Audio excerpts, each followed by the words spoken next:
In der Milchome, קודם כל in 1940 ist das geworden Rattenverband. Sie sind verhaft die Bukowine, haben verkauft Bukowine.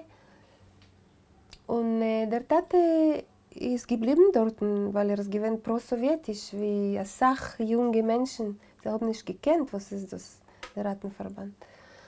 Sie haben nicht gewusst, gar nicht. Sie haben geglaubt, dass das ist der Gan Eden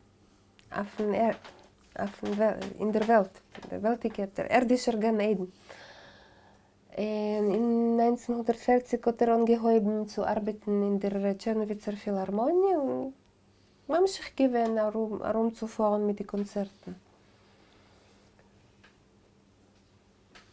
Aber im Juni 1941 ist ausgebrochen die Milchome und wir haben ihn genommen in der Reuterarmee. Er ist gewesen jung. Aber er ist gewesen auf der Front. Aber bald Stalin hat abgenommen alle ex-rumänische Bürger von der Front, weil er hat sie nicht geglaubt.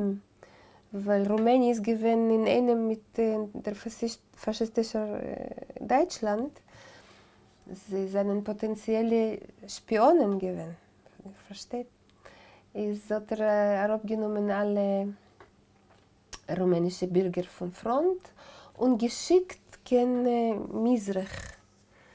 Sie haben gedacht zu haben ein Militärzentrum irgendwo und von dort sollen sie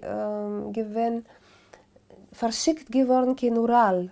In Ural dort ist gewesen die Trudarmee, die Arbeitarmee. Sie haben gedacht zu arbeiten vor der Milchome, aber nicht auf der Front ohne Gewehr.